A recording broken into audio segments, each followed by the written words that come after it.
და აქ არ შეიძლება ჩვენ არ დავინახოთ ის საწისები, რომელიც მოითხოვს საქართველოს წინარე ისტორიის ხელახლა გააზრებას. ეხლა ერთი საკითხია. დათარიღებაზე როცა ლაპარაკობთ, ფაზისის გება ერთი საკითხი ასეთი.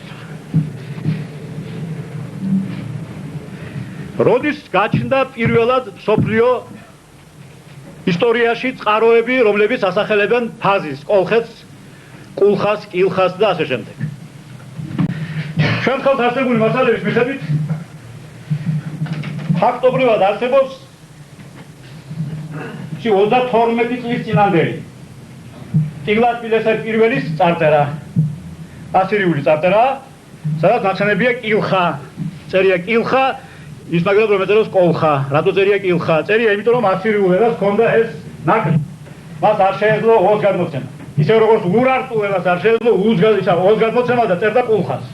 იქ წერდა კილხას, აქ წერდა კულხას, მაგრამ დათარიღებულია რომ ეს არის 32 საუკუნის წინ არსებობდა კოლხეთი. მანამდე არსებობდა ალბათ, მაგრამ რაც შეგვიძლია ჩვენ ვილაპარაკოთ წერილობითი ძეგლების მიხედვით, ლურსმული წარწერების მიხედვით, ეს არის 32 საუკუნე. ეს 32 საუკუნე არის თუ არა ზღვარი. ხომ თქვი რომ კრამერის მიხედვით 10000 წელია საჭირო. ჩვენ გვაქვს ისე იგი 100 საუკუნე, ამ 100 საუკუნიდან ჩვენ 32 საუკუნეს ვფარავთ ჩვენი ისტორიით. 32 საუკუნე ეს კოლხეთის დამსახურება. ფაზის ბატონო ჩემო, ფარნაოს მეფე 2300 წლის წინ ცხოვრობს. ისე იგი მთელი 1000 წლით ადრეა ის სამეფო, რა თქმა უნდა, კოლხეთის სამეფო, რომელიც დადასტურებულია. 1000 წელი საქართველოს ისტორიისა მოაქვს კოლხეთს. ამის არ დანახვა, ამის არ შეფასება. ეს არის ჩვენი ინტელექტუალური გონების შეურაცხყოფა და შერწყვა. მეორე, არსებობს სხვა წყაროები, რომელიც 32 საუკუნის იქით მიდის. არსებობს. ჰეროდოტე ამბობს, ისტორიის მამა, რომ კოლხები და ეგვიპტელები, ჩვენ რა თქმა უნდა მე ამ თეორიას არ ვღებულობ, რომ ერთი ხალხია და ძალიან ახლოს დგომი ხალხი. მაგრამ მათ შორის იყო ძალიან ახლო კავშირი და ასახსნელი იყო ეს ისტორიაში. ჰეროდოტემ თქვა, რომ კოლხები დაიპყრო კოლხეთი რამზეს მეორემ. გვაქვს სულ ძველი მსოფლიოს ისტორია, რა ლამაზად იყო დახატული ეს ეტლი, საომარი ეტლი ეგვიპტელების. რამზეს მეორის ეტლია ეს. აი ეს რამზეს მეორემ, როდესაც ხეთა მითანის სახელმწიფო დაამხო, შემოიჭრა კოლხეთშიც და აიღო და დააფიქსირა ეგვიპტური იეროგლიფები. ისე იგი პირველ წყაროებს გვაძლევს ჩვენ ლურსმული წარწერა ასირიული კოლხეთის შესახებ და მეორეს ეგვიპტური იეროგლიფები. იქ წერია რომ შემოიჭრა ეს და შემდეგ მისი 2 თუ 3 რეგიონი ვერ დაბრუნდა უკან ეგვიპტეში. ჩარჩა კოლხეთის ჭაობებში, ეს თორე ჭაობიანი მაშინაც იყო. რამდენად მნიშვნელოვანია ბატონ ცოტნეს პროგრამა ახლა იმის ჭაობების დასაშრობა. 23 საუკუნის შემდეგ მაინც. ჩარჩა ეს 3 რეგიონი კოლხეთში და გაკოლხდნენ, საწავდნენ, გაქართველდნენ. აი მათი ურთიერთობა საოცარი ისტორიაა ასევე. მე შევისწავლე კოლხური იეროგლიფების შესწავლა, ისა ეგვიპტური იეროგლიფების შესწავლა შეიძლება. აი ამ დღევანდელ ნომერში მე ვაქვს ეგვიპტური ენისა და ეგვიპტური იეროგლიფების კოლხური საიდუმლო, პროტოქართველური საიდუმლო. რა საიდუმლოა ეს? როგორც ლათინურში აღმოაჩინე მე ბატონო ჩემო 700 სიტყვა და შეიძლება შემდეგი წლების შემდეგ მეტი იყოს, ასევე შამპოლიონის მიერ გაშიფრულ ტექსტებში და მერე ეგვიპტოლოგიამ რაც გააკეთა წარმატებები აღმოჩნდა, რომ ეს ბატონო ჩემო დაახლოებით 700-800 სიტყვა ეგვიპტურში არის კოლხური. ხომ დაუჯერებელია თითქოს. რაც აკეთებდა ჩვენი მეცნიერება, მეგეწვით ისევ პრეისტორიაზე ვლაპარაკობ. აქეთ ივიცით ეს დანარჩენები, ბატონო ჩემო, გიორგები და ლუარსაბები და სხვები რაც აკეთებდნენ, მაგრამ იქ სადაც ჩვენ ყველაზე პრესტიჟული მდგომარეობა გვაქვს სოფლიოში. აი საკითხები სრულიად შეუსწავლელია. მაშა სადამე ჰეროდოტე ასე ხელწამოსაკრავი ისტორიკოსი არ არის. რასაც ის წერს, ის შეიძლება ბოლომდე მისაღები არ არის, მაგრამ მასში არის გარკვეული მართვალი ჭეშმარიტების. აი ეს საოცრებაა და მე ახლა რომ რადგან აქ ერთგვაროვნული, ასე ვთქვათ, კოლხური პუბლიკა მარტო არ არის, ყველა დასამშვიდებლად ვიწყებ ჩემს ბოლო აღმოჩენის შესახებ, რომელიც აღმოაჩინე ეგვიპტურში, სანსკრიტულში და სხვა, ასე ვთქვათ, უძველეს ენების, ასე ვთქვათ, კვლევის ენათმეცნიერული კვლევის შედეგად. რა არის ეს? საიდან წარმოიშვა ქართლის საქართველო ქართველი? საიდან წარმოიშვა? რატომეუსი თუ წავიკითხავთ საქართველოს ისტორიისა, აბსოლუტურად არასწორად არის განმარტებული ეს. ყიფშიძე ჩამოდის მარის დავალებით რუსეთის საიმპერატორო აკადემიის დავალებით ბატონო ჩემო და წერს მეგრული ჩილებში ივერიული ენის გრამატიკას. მას უძღოდა წინ ალექსანდრე ცაგარელის ასევე იქ თაზმილაძე მარხია. იქით გავიხედოთ. თაზმილაძე მარხია ყიფშიძე.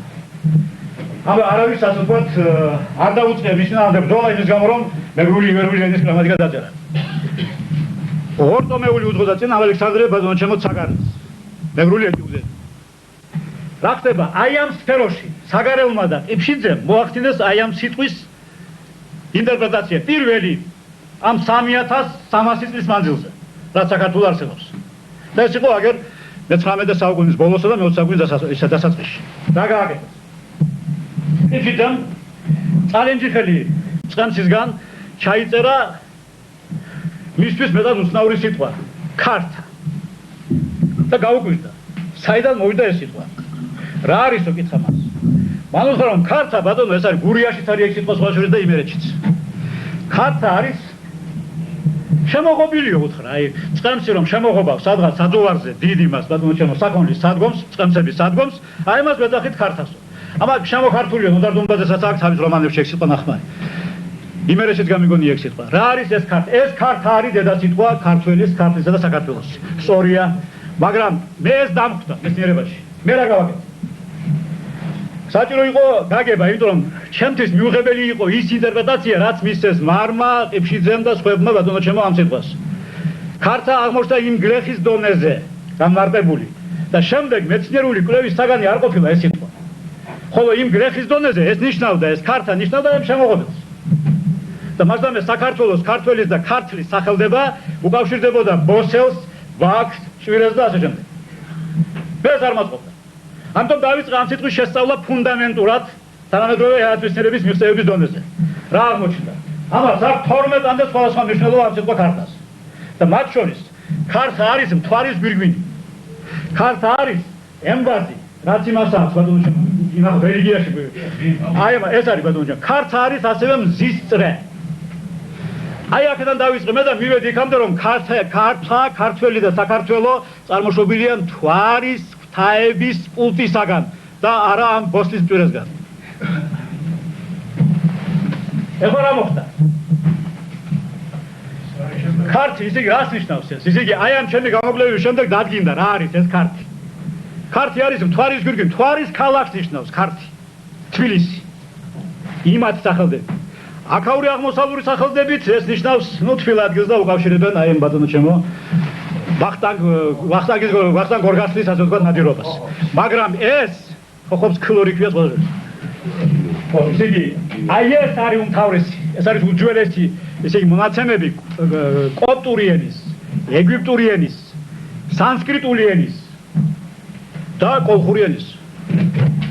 კოლხურს მევეძახის სვანურს, ლაზურს, ჭანურს ყველას ერთად გაერთიანებს, ეს არის ქართველური ენა. ქართველური ენა ჩვენს ენათმეცნიერებაში კოდის გასაგები არის, ყველა ეს ენები ერთად აღებული. ამას ეძახიან ქართველურ ენას, მასში სალიტერატურო ქართულიც შედის. ან ცალკე გამოყოფენ ქართულ ენას და მერე გამოყოფენ ცალკე ამ, ასე ვთქვათ, არის ენები ქართველური და არის დიალექტები ქართველური. ესეც ხშირად ეშლებათ. არ არის სწორი. ლაზურ ენაში მაგალითად 5 დიალექტია ნიკომარის ლაზური ენის გრამატიკის მიხედვით. აკი თვითონ ლაზურ ენას ვინან ბატონო ჩემოდია, არ არის ეგ სწორი. ეს არავის არაფრით არ ემუქრება. პოლიტიკაში შეიძლება ვიხმაროთ, ენათმეცნიერებაში არ აგვაქვს, ასე ვთქვათ, პოლიტიზმებით ჭეშმარიტების გაყალბების უფლება. როგორც არის, ისე უნდა დავაფიქსიროთ. მაშასადამე, მე აღმოაჩინე ეგვიპტურ იეროგლიფებში, ამისთვის მე სპეციალურად შევისწავლე ის იეროგლიფები მაინც, რომელიც ამ სიტყვას გამოხატავდა. ამას, ესე იგი, მთვარის ქართას, რა ქვია ეგვიპტურად თურმე? ქართუში. ქართუში ქვია და ეგვიპტური ენის გაშიფრვა დაიწყო შამპოლიანმა ნაპოლეონის ომების დროს, სწორედ აი ამ სიტყვით, იმიტომ რომ აი ამ ქართუში იყო ჩართული, ისე შემოხაზული იყო წრით სიტყვა. დაინტერესა ამ სიტყვამ ნახა და აღმოჩნდა პტოლემაიოსი. აი ამ ქართულში იწყება ბატონო ჩემო ეგვიპტური ენის გაშიფვრის ისტორია. ეს საოცარი ისტორია 19 საუკუნეში დღემდე გრძელდება მსოფლიოში და ამ ქართულშმა დაადასტურა რატომ ქვია, იმიტომ ქართულშმა აქ ეგვიპტეში ეგვიპტეში ბატონო ჩემო კოპტურმა ენამ, კოლხურმა და იქით კიდევ ქართულურმა ენამ და ბუნებრივია და იგი კიდევ უძველესმა ინდურმა ენამ, სანსკრიტულმა ენამ, აღმოსავლეთის ლათინურად წოდებულმა ენამ დაადასტურა ის, რომ საქართველოს ქართველის სახელდება მოდის თვარის გვირგვინიდან, თვარის კულტიდან. მაშასადამე ყველა ვისაც ქართველი ქვია, ვალდებულია ანათებდეს. თუ თვითონ არ ანათებს თავისი იდეებით ბატონო. თქვენ წინაშეა საქართველო, რომელიც დაყოფილია 12 ადმინისტრაციულ ცენტრად. აფხაზეთი, სამეგრელო, სვანეთი, გურია, აჭარა, იმერეთი, რაჭა, ჯავახეთი, შიდა ქართლი, ქვემო ქართლი, ცხეთამთიანეთი და კახეთი. ეხლა ჩამოვწეროთ ყველა მათგანი და თქვენ ნახავთ თუ რა საიდუმლო ინახება საქართველოს ტოპონიმთა შორის. როცა დააკვირდებით ამ ჩამონათვალს, მხოლოდ და მხოლოდ კუთხეს სამეგრელოს სიტყვა ეთანაბრება კრებულში აღებულ სიტყვა საქართველოს.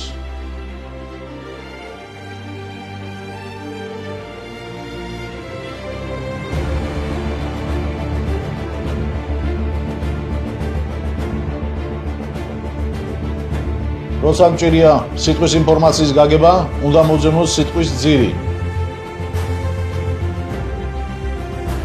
და სიტყვის ძირში სამეგრელოში დევს მეგრი, საქართველოში კი დევს ქართი, რომელიც არის იგივე მარგალური სიტყვით შედგენილი ტოპონიმი.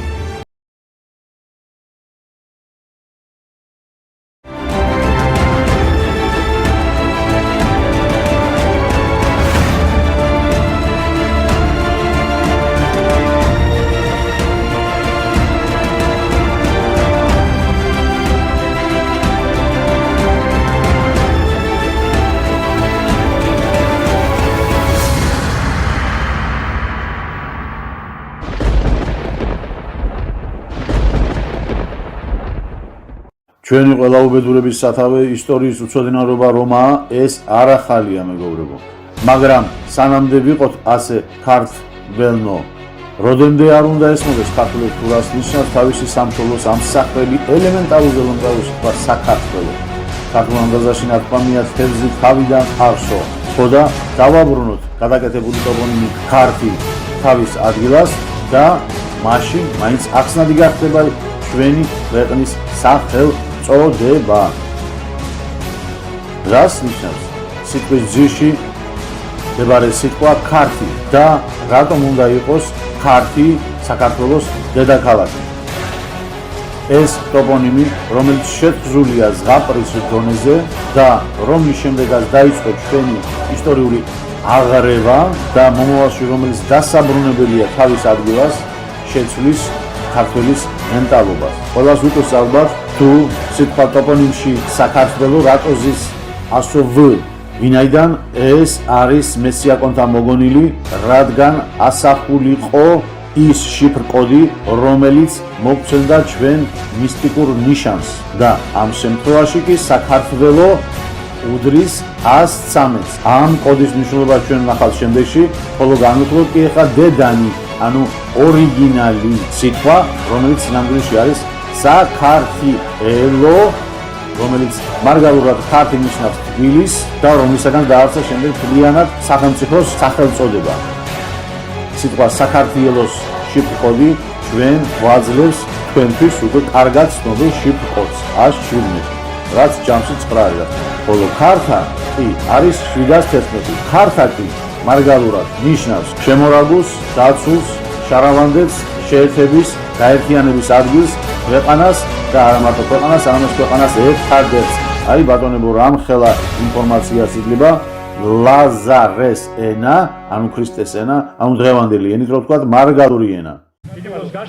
პარალელო გავავლეთ ოდისევსისა და აეტის ერთდროულობას.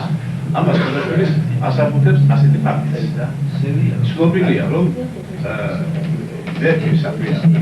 მენელაუსის სეფეციდას ქორწილზე ქალღმერთმა ერიდამ ჩამოაგდო ვაჟი, რომელიც გახდა ლაგავაცებული. ეს პარიზთან მერე მისა აფროდიტოს. ეს არის მე-12 საუკუნე. ვიდრე მენელაუსი გახდა უკანონო ფლობელი იმ ორკომენის სადაც საიდანაც წავიდა ისა ორკომენის ორქოს ამბობს მეგრელი და არა ოქროს. არა ორკომენის საიდანაც წავიდა ორკომენია ეგა. ეს არის აბსოლუტურად კოლხური სიტყვა. და საიდანაც წავიდა იაზონი რომ ჩამოედანა უკანონოდ ისა მისი იყო ეს ტახტი და მაგრამ იმ შემთხვევაში დაგიტო და თუკი ჩამოედა. გასაგები ეს ყველაფერი ხო თქვენზეც რა ის არის? მე რა მივხვდა რომ მე მინდა უბრალოდ განვამტკიცოთ ის რწმენა რომ ვინაიდან მენელაუსის შვილი იყო აქილევსი, მას გამოდის რომ აქილევსი და ისა რა ქვია იაზონი ერთ საუკუნის ცხოვრობდა. რა თქმა უნდა. მართალია მაგალითი ვარ, მაგ ინფორმაციით მაგ გაწუთირებ მეცნიერება. რა შეიძლება? მეტი არა, მე უბრალოდ გიხარით. მადლობელი ვარ, ამას აუცილებლად. მე ეს ვიცი. მედია და იმას რა ქვია. ვიცით, მაგრამ რა შეესაბამება მანდ, ეგ მეორე საკითხია, ესე იგი, არის ტროას ომი და არის მედიას გადაცემა. ხება საკითხი მეცნიერებაში, რომელი იყო უფრო ადრე.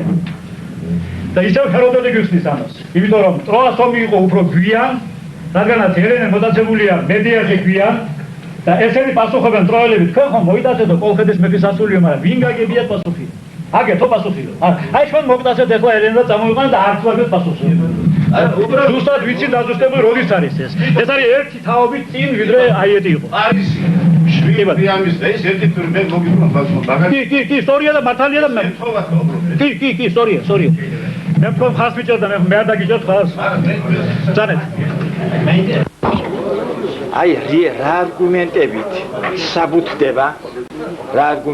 საბუთდება, რომ ქართულიდანაა ეს სიტყვები შესული ძველ ეგვიპტურში და ძველ ლათინურში. და პირიქით რატომ არა შეიძლება ეს სიტყვები იქიდანაა შემოდანილი. ლათინური, ისევ გეუბნებით, ლათინური მითოლოგია, რომ თვითონ ლათინური ენა შექმნილია ამ კოლხი ქალის მიერ. გამიგეთ? აი ამ პოზიციებიდან უდგები მე ამას. მისი შვილის ლათინის მიერაა შექმნილი ლათინური ენა. რა თქმა უნდა, აქ ისე იგი ისტორიული თვალსაზრისით ბევრი რამ არის სადავ. მაგრამ მითოლოგიური თვალსაზრისით ყველაფერი გარკვეულია. და რა მინდოდა კიდე ბოდის ვიხდი, ისე მე დამავიდა თქვენთვის მოიხსენებია აი ამ აღორძინებული აკადემიის ჩემი, ასე ვთქვათ, შემეული ხედვა. რადგანაც მე რექტორობა მომანდეს ამ აკადემიის ამ სკოლისა, უზენაესი განახლებული, აღორძინებული კოლხეთის რიტორიკული სკოლისა. ასე მაქვს წარმოდგენილი მე ეს კოლხეთის ფაზისის აღორძინებული უმაღლესი რიტორიკული სკოლის სქემა და სტრუქტურა. უმაღლესი რიტორიკული სკოლის რექტორადა. ერთი ფალიაშვილის სახელობის ქართული და მსოფლიო მუსიკის კათედრა. პეტრე იბერისა და იოანე ლაზის სახელობის ქართული და მსოფლიო ფილოსოფიის კათედრა. აი ეს იოანე ლაზი მივიწყებულია ქართული ფილოსოფიის ისტორიაში. ეს არის უდიდესი მეცნიერი იმდროინდელი ფილოსოფოსი.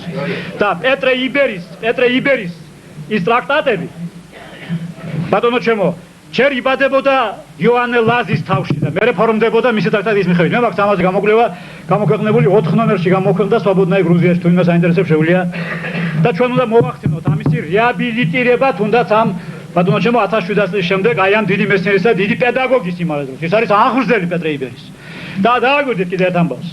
როგორ ახდება ისე იგი პეტრე იბერი მოყავთ, პეტრე იბერის აღსარდელად ქართლში, აღმოსავლეთ საქართველოში მოყავთ იოანე ლაზი. კოლხი ფილოსოფოსი. და ეს კაცი მე მიყვება მას ბიზანტიონში და შემდეგ იქით ბატონო ჩემო, აი ღაზის სექტორი რომ გვაქვს დღეს.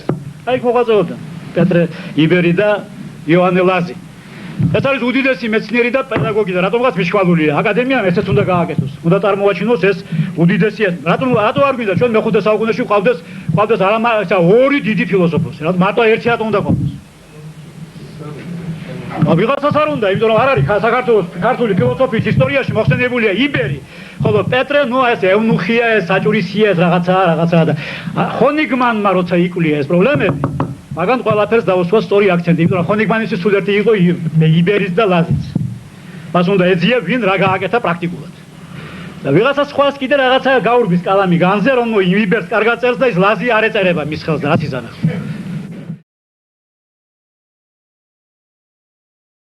პეტრე იბერილი, რომელიც ჯერ პეტრე არ იყო, რა თქმა უნდა, როდესაც პეტრე დაიბადა, მშობლები ეს ბაკურის ძის ის არის სამეფო ტახტის შვილია, უფლისწულია პრინციპში და მშობლებმა კოლხეთიდან, დაგვირდე ხარ რას გეუბნა, კოლხეთიდან გამოიძახეს იოანე ლაზი, რატომ? იმიტომ კოლხეთში იყო მასი გეუბნებით სასულიერო, ნუ ბუმი კი არ იყო მაგას იყო, ნუ პიგზე იყო.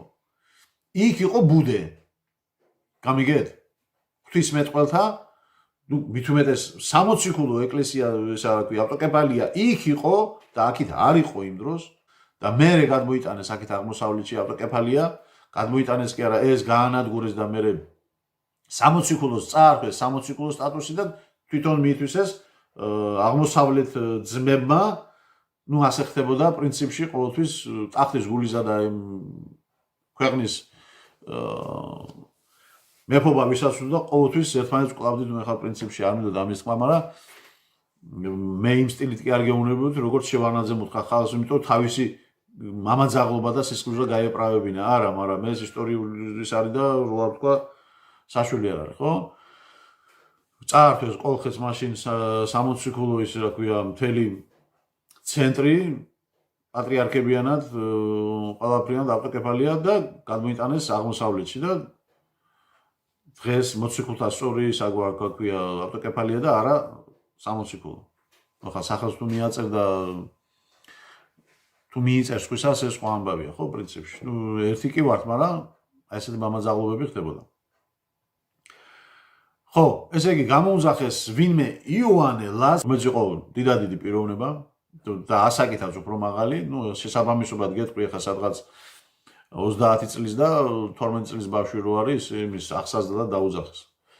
ეს ყავთ იქ აღმოსავლეთში გვარიანი ხანი, მერე უკეთ განსამვითარებლად მიდიან, გადადიან საბერძნეთში, გადადიან რომში. დროთა განმავლობაში ახლა რა თქმა უნდა ეს ბავშვიც იზრდება და ასაკიც ემატება და ცოდნას და ყველაფერი, ხო? შემდეგ ბოლოში არის მაიუმის ეკლესიაში ეპისკოპოსად დანიშნავენ პეტრე იბერიელსაც და თუ კარგად მახსოვს მაპატიეთ, მგონი იქვე არის დასაფლავებული. მაპატიეთ ხა არ მახსოვს ზუსტად. ესე იგი, აქ წერია სულ პეტრე იბერის წინსვლა და ეს იოანე ლაზი არის რაღაც ისე როგორ წერია გაიტყვით ახლა. ესე იგი, მის აღმზრდელად კოლხეთიდან მოუწევია ცნობილი ქართველი ფილოსოფოსი მითრიდატე ლაზი. აქ ქართველ უფლისწულის სწავლა აღზის საქმეს მითრიდატე ლაზთან ერთად ხელმძღვანელობდა კეისრის მეუღლე დედოფალი ევდოკია. მურვანს ბავშვობიდანვე დიდი ნიჭი ჰქონია, გამოუჩენია და ბრწყინვალე განათლება მიუღია. შეუთვისებია ყოველივე სწავლულება, საეკლესიო და საფილოსოფოსო. ქართლის ცხოვრება გეუბნება ამას ბატონო. იერუსალიმში მურვანი და მითრიდატე აღიკვეცდნენ ბერებად. გამოიცვალეს სახელები. მურვანი გახდა პეტრე, ხოლო მითრიდატე გახდა იოანე. ეხლა უკვე ტყუილია, გამიგეთ, უკვე ტყუილია, იმიტომ რომ კაცო, ეს რანგით იოანე ლაზი იყო, რანგით რა თქმა უნდა დიდი ღვთისმეტყველი. და ეს იყო ახალგაზრდა ბავშვი. ეს არის მასწავლებელი, გურუ და შენ ხარ მოსწავლე. და ერთნაირი სტატუსს გინდა თუ არ გინდა არ მიანიჭებდნენ ამათ. მღვდლად არა გამორიცხული იყო. და აქ რო წერია გამოიცვალეს სახლი, გამოიცვალეს კი არ იყო კაცო, ეს იყო მასწავლებელი და ეს არ ქმნიდა ყველაფერს სახელს და მურვანსაც თვითონ დაარქვა სახელი. ანუ მითრიდატემ, შემდეგში იოანემ. ის უკვე იყო იოანე, მაგრამ მაინც. და თქვენ კარგად იოანე იყო, სტატუსი იყო სასულიერო მოღვაწისა. დავით აღმაშენებლობით შემდეგ ბოლოში იყო როგორც იოანე დავითი. ეს ყველა არ იცოდა, მაგრამ სასულიერო პირებმა ეს იცოდნენ და უწყოეთშიც იცოდნენ. გამიგეთ? ესე იგი, პეტრემ, მითრიდატმა დაარქვა მურვანს პეტრე სასულიერო სახით ეგრე მონათლავენ ბავშვს და ახალ სახელს რო უძებიან ისე და შემდეგ იბერიელი პეტრე იბერიელი ეხლა ნახეთ რა ხდება მე მაქვს ის წყარო როდესაც მითრიდატე მას პიოს ეძახდა თიკუნის სახელით პიოს გამიგეთ პიო რა არის ეხლა პეტრე იბერიელი და ბოლოს არის ხომარი ჩამატებული თიკუნად რო გამოსახონ მისი სახელი გამიგეთ და შემოყოლებულად და არქვა პიო მისი საყვარელი შვილივით იყო ახალგაზრდა რომელსაც ზლიდა მთელი ცხოვრება გამიგეთ აი ეს განსხვავებით შეიძლება პიო მე ხა გეტყვით იმის თქმა მინდა კიდე რომ კოლხური ცივილიზაცია ქმნიდა ყველგან გზავნიდა თავიანთ მედიატორებს და ტოვებდნენ თავიანთ ბაზას ანუ სკოლას თვითონ სიტყვა რომელიც თქვენ მიგასინიათ შემოკარგებო პიონერი ლათინურ სიტყვა თუ ფრანგულ სიტყვად ითვლება ხო და პიონერი რომელიც ნიშნავს ახალ წამოწყებულს ახალ დაწყებულს და ახალ სწავლა დაწყებულს ეს ყველაფერს მოსწავლეს არ არის ბატონებო არც ლათინური არც ფრანგული და არც კიდე მესოპოტამიური და ასე შემდეგ ხო ეს არის ზუსტად აქედან ზუსტად მე სიტყვის წარმოშობის იმას გეტყვით ახლა აი ჩვილი მდგომარეობა როგორ იბადება ბავშვი ანუ სიტყვა როგორ იბადება პიოს რო ეძახდა მითრიდატე პეტრე იბერიელს შემოკლებით და იმის შემდეგ კიდე ვიღაცა რო გარდა მეორე მესამე მეოთხე მეხუთე რო დაიწყოს სწავლა განათლება იმათ დაარქვა შემოკარგებო პიოშნერი ამას ახლა მეგრელები უცებ მიხვდებიან ეს არის პიოშნერი ანუ ქართულად ვთქვი პიოსნაირები ანუ ახალი მოსწავლეები პირველად მიღებული მოსწავლეები პიოშნერი აღზრდელები უბრალოდ ოთა განმავლობაში ამოვარდა დარჩა პიონერი გამიგეთ რა შეა საქმე შემოგარგება შემდეგ ქართული და საერთაშორისო სამართლის კათედრა ესეც ისწავლებოდა იმდროინდელ აკადემიებში და ამიტომ გქონდ მაგას აქციუსისა და უფლისწულ აფსირტეს სახელობის ასტრონომიისა და ზღვაოსნობის კათედრა პირველი ეროვნული გმირი თუ საქართველოს ყავს ვინმე ეს იყოს მითოსური გმირი ეს არის აფსირტე რომელიც დაიღუპა ბერძნებთან ომში მედეას განთავისუფლებისათვის ჩვენ უნდა გქონდეს ამ ძირების შემეცნები ამ ფესვების გაცნობიერების მათი გრძნობა უნდა გაგვაჩნდეს ფსიქოლოგიური გრძნობა აი ამ ასე ვთქვათ მომენტისა